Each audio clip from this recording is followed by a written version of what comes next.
नमस्कार प्रिय विद्यार्थियों, आज का हमारा टॉपिक है टैबुलेशन पार्ट 2। आज हम इसमें सारणी के मुख्य अंग और सारणी के प्रकार कौन कौन से हैं उसको समझेंगे। टैबुलेशन पार्ट 1 में हम सारणी का अर्थ, परिभाषा, उसके उद्देश्य, महत्व और सारणी बनाते समय हमें किन नियमों का ध्यान रखना चाहिए इसके बारे में हम पढ़ चुके हैं। सारणी, जैसा कि हम जानते हैं, सांख्यिकी आंकड़ों को खानों और पंक्तियों में रखकर जो रूप बनता है वह सारणी कहलाता है। या लुनचाउन के शब्दों में एक सांख्यिकी सारणी खानों एवं पंक्तियों के रूप में समंकों की क्रमबद्ध व्यवस्था है। सारणी के जो मुख्य अंग है वो इस प्रकार से है। सारणी संख्या, सारणी के सबसे ऊपर प्रारंभ में सबसे पहले सारणी संख्या दी जाती है, उसके बाद में शीर्षक दूसरे नंबर पर। प्रत्येक सारणी का एक संक्षिप्त, स्पष्ट और पूर्ण शीर्षक होता है। तीसरा इसमें होता है उपशीर्षक एवं अनुशीर्षक। प्रत्येक सारणी में स्तंभ एवं पंक्तियाँ होती हैं, कॉलम्स एंड रोज होते हैं। उद्रक मतलब वर्टिकल, कॉलम्स के शीर्षक उपशीर्षक कहलाते हैं तथा क्षैतिज यानी हॉरिजॉन्टल पंक्तियों के शीर्षक अनुशीर्षक या पंक्ति शीर्षक कहलाते हैं। मुख्य अंग इसमें सारणी का वह महत्वपूर्ण भाग है जिसमें तथ्यों को रखा जाता है। टिप्पणियाँ, सारणी में दिए गए आंकड़ों या शब्दों के स्पष्टीकरण के लिए सारणी के नीचे व्याख्यात्मक टिप्पणियाँ भी लिखी जाती हैं। स्रोत, सारणी के नीचे आंकड़ों का स्रोत लिखा जाता है। सारणी के जो ये प्रमुख भाग है इसको इस प्रकार से भी स्पष्ट किया जा सकता है। सारणी संख्या, जैसा कि अभी हमने देखा, सारणी संख्या लिखी जाएगी। सारणी का शीर्षक, खाने हैं और इधर ये पंक्तियाँ हैं, रो एंड कॉलम के हिसाब से इसको लिखा गया है। मुख्य अंग या कलेवर, यहाँ पर जो हमारे पास में जो सांख्यिकी आंकड़े और तथ्य हैं उनको रखा जाएगा। और इन तथ्यों को अगर हमें बताना है कि ये क्या है तो ये नीचे फुट नोट लिखा जाएगा और कहाँ से लिए गए हैं ये सोर्स लिखा जाएगा नीचे। नेक्स्ट है सारणी के प्रकार। सांख्यिकी सारणियों का वर्गीकरण मुख्य रूप से उद्देश्य, मौलिकता और रचना के आधार पर किया जाता है। उद्देश्य के अनुसार सारणी दो प्रकार की होती है, सामान्य उद्देश्य वाली और विशेष उद्देश्य वाली, जिसको संक्षिप्त सारणी भी कहा जाता है। मौलिकता के आधार पर मौलिक सारणी और व्युत्पन्न सारणी होती है और तीसरा होता है रचना या बनावट के आधार पर। पहले हम उद्देश्य के आधार पर सारणी को समझ रहे हैं। सामान्य उद्देश्य वाली सारणी का कोई विशेष उद्देश्य नहीं होता है। इस प्रकार की सारणियाँ अधिक बड़ी होती है। ये प्राय हम देखते हैं कि जो भी प्रकाशित प्रतिवेदन होते हैं, पब्लिश रिपोर्ट होती है, उसके पीछे दी हुई रहती है। उससे विभिन्न ढंगों से विभिन्न व्यक्तियों द्वारा लाभ उठाया जा सकता है। नेक्स्ट है विशेष उद्देश्य वाली सारणी। इस प्रकार की सारणी केवल सामान्य उद्देश्य की कई सारणियों से तैयार की जाती है ताकि एक निश्चित उद्देश्य की पूर्ति हो सके। सांख्यिकीय तथ्यों से निकलने वाले परिणाम को अधिक अच्छी प्रकार से समझने के लिए इन सारणियों को अधिक संक्षिप्त रूप से बनाया जाता है। निरपेक्ष संख्याओं के स्थान पर माध्य, प्रतिशत, अनुपात आदि का प्रयोग किया जाता है। ऐसे समंकों को छोड़ दिया जाता है जो सारणी के उद्देश्य से मेल नहीं खाते हैं। दूसरा हम देखते हैं मौलिकता के आधार पर सारणियाँ दो प्रकार की होती है। मौलिक सारणी, जब मौलिक या प्राथमिक समंकों की सहायता से नए सिरे से सारणी बनाई जाती है तो उसे मौलिक सारणी कहते हैं। इस प्रकार की सारणी में समंक अपने मौलिक रूप में ही प्रस्तुत किए जाते हैं। व्युत्पन्न सारणी, इस प्रकार की सारणी में समंकों को उनकी प्राथमिक रूप में प्रस्तुत नहीं किया जाता। मौलिक सारणी की सहायता से निर्मित नई सारणी को व्युत्पन्न सारणी कहा जाता है। मौलिक सारणी के आंकड़ों की सहायता से प्राप्त हुए प्रतिशत, माध्य, अनुपात आदि को प्रदर्शित करने वाली सारणी भी व्युत्पन्न सारणी कहलाती है। रचना या बनावट के आधार पर सारणियाँ दो प्रकार की होती है। सरल सारणी, जब तथ्यों को एक गुण या विशेषता के आधार पर सारणी में प्रस्तुत किया जाता है तो उस सारणी को सरल सारणी कहा जाता है। इस प्रकार की सारणी में केवल दो ही स्तंभ होते हैं, कॉलम्स होते हैं। जैसा कि अभी हम इसमें देखते हैं, एक उदाहरण से हम इसको समझेंगे। ये देखिए, ये यहाँ पर 2 ही कॉलम है। ये इस प्रकार से ये सारणी होती है।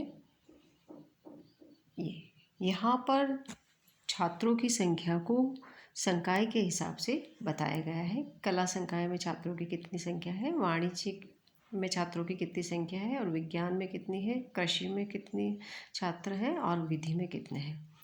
इस प्रकार से इसको सरल सारणी कहा गया है, जिसमें एक गुण या विशेषता के आधार पर, मतलब संकाय अलग अलग है और छात्रों की संख्या सब में है। इस प्रकार से यहाँ पर बताया गया है। नेक्स्ट है जटिल सारणी। जटिल सारणी में सरल सारणी की तरह केवल एक गुण या लक्षण का विवेचन नहीं होता, एक से अधिक गुण या लक्षणों का विवेचन होता है। जटिल सारणी इस प्रकार से हो सकती है, द्विगुण सारणी हो सकती है, त्रिगुण हो सकती है, और बहुगुण सारणी हो सकती है। अब हम द्विगुण सारणी को देखते हैं। इस प्रकार की सारणी एक ही प्रकार के 2 विभिन्न गुणों का प्रदर्शन करती है। इसमें सारणी के खानों में शीर्षक साधारणतः 2 या अधिक उपशीर्षकों में विभाजित होते हैं। अभी जो हमने सारणी देखी थी उसमें केवल हमें विद्यार्थियों की संख्या ज्ञात हो रही थी, लेकिन उससे ये नहीं पता चल रहा था कि उसमें कितने मेल स्टूडेंट हैं और कितने फीमेल स्टूडेंट्स हैं। द्विगुण सारणी से हम डबल टेबल से हम पुरुष और स्त्रियां छात्रों की जो संख्या है उसको हम ज्ञात कर सकते हैं संकाय वाइज। ये देखिए, यहाँ पर ये कला संकाय है। कला संकाय में आप मेल स्टूडेंट्स कितने हैं, फीमेल स्टूडेंट्स कितनी हैं, और उनका यहाँ टोटल आ जाएगा। इसी प्रकार से वाणिज्य में कितने हैं, पुरुष स्टूडेंट्स, फीमेल स्टूडेंट्स कितनी हैं, और उसका टोटल आ जाएगा। इस प्रकार में हम यहाँ पर सभी संकायों के अंतर्गत जो विद्यार्थियों की संख्या है उसको हम सेक्स वाइज अलग अलग रख कर ज्ञात कर सकते हैं। ऐसी सारणी को द्विगुण सारणी कहा गया है, जिसमें छात्रों की संख्या को 2 गुण पुरुष और स्त्रियों के आधार पर देखा गया है विभिन्न संकायों में। तीसरी जो बात है वो है त्रिगुण सारणी, जिसमें 3 गुणों का विश्लेषण किया गया है। ये सारणी 3 विशेषताओं को प्रकट करती है। इसमें 3 विभिन्न विभागों में आंकड़ों को प्रस्तुत किया जाता है, जिसका उदाहरण हम यहाँ देख रहे हैं। यहाँ जो ये टेबल दिया गया है इसमें संकाय है और छात्रों की संख्या है, लेकिन छात्रों की जो संख्या है उसमें यहाँ पर लिंग के आधार पर और उनके रहने की स्थिति के आधार पर इसका सारणी बनाई गई है। 3 गुण यहाँ पर दिखाए गए हैं। जो यहाँ पर पुरुष विद्यार्थी हैं, पुरुष विद्यार्थी आपके डे स्कॉलर कितने हैं और हॉस्टलर कितने हैं, और ये उनका टोटल है। इसी प्रकार से जो फीमेल स्टूडेंट्स है वो डे स्कॉलर्स कितनी है, हॉस्टलर कितनी है, और टोटल कितनी है। इस तरह से यहाँ पर जो छात्रों की संख्या है विभिन्न संकायों के अंतर्गत पुरुष विद्यार्थी और स्त्री विद्यार्थी जो है वो आपकी डे स्कॉलर कितने हैं और हॉस्टलर कितने हैं, इस हिसाब से यहाँ पर सारणी को बताया गया है। 3 गुण यहाँ प्रदर्शित किए गए हैं विभिन्न संकायों पे। इसी प्रकार से हम आगे देखते हैं बहुगुण सारणी। बहुगुण सारणी में आंकड़ों के अनेक गुण को एक साथ प्रकाश डाला जाता है। इस प्रकार की सारणी को 3 से अधिक विशेषताएं प्रकट करती है। अभी हम एक उदाहरण देखेंगे जिसमें छात्रों को संकाय, फैकल्टीज़, लिंग और रेजिडेंस और उनकी मैरिटल स्टेटस, वैवाहिक स्थिति के आधार पर दिखाया गया है। एक उदाहरण हम देख रहे हैं, ये टेबल है। इस टेबल के अंतर्गत हम देख रहे हैं किस तरह से दिखाया गया है। जो टेबल है वो आप ऐसे करके देखिए।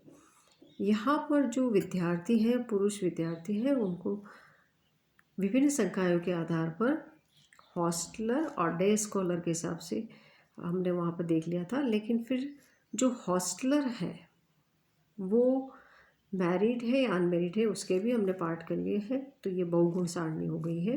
डे स्कॉलर मैरिड और अनमैरिड है वो कर लिया है डिवाइड और फिर उनको टोटल कर लिया है इसी तरह से, इस प्रकार से। ये देखिए ये डे स्कॉलर्स। इस तरह से हम इनको बहुगुण सारणी में प्रदर्शित कर सकते हैं जब एक से अधिक गुण हो, बहुत सारे गुण को एक साथ दिखाना हो। सबसे पहले हमने सरल सारणी में देखा था विभिन्न संख्याओं में विद्यार्थियों की संख्या कितनी है। फिर हमने उनको लिंग के आधार पर देखा, पुरुष विद्यार्थी कितने और स्त्री विद्यार्थी कितने हैं। फिर उसके बाद में हमने उनको आवास के हिसाब से देखा, तो जो संख्या है और जो नंबर ऑफ स्टूडेंट्स थे उनको उनके रेजिडेंशियल कंडीशन के हिसाब से देखा, डे स्कॉलर और हॉस्टलर। और फिर बाद में हमने उनकी वैवाहिक स्थिति के आधार पर उनको बांटा, विवाहित और अविवाहित। इस लास्ट टेबल में सारे ही गुण यहाँ पर एक साथ में प्रदर्शित किए जा रहे हैं, इसलिए इस सारणी को बहुगुण सारणी कहा गया है। नेक्स्ट अब हम इसमें देख रहे हैं, जैसा कि अभी हमने देखा था सारणी किस प्रकार से होती है। मौलिक सारणी में जब मौलिक या प्राथमिक समंकों की सहायता से नई सिरे से सारणी बनाई जाती तो उसे मौलिक सारणी कहा गया था, ये अभी हमने पढ़ा था। और व्युत्पन्न सारणी में इनके प्राथमिक रूप में नहीं प्रस्तुत किया जाता बल्कि समंक की सहायता से हुए प्रतिशत, माध्य, अनुपात आदि के द्वारा प्रस्तुत किया जा सकता है। इस प्रकार आज हमने सारणी के विभिन्न भागों को देखा। धन्यवाद।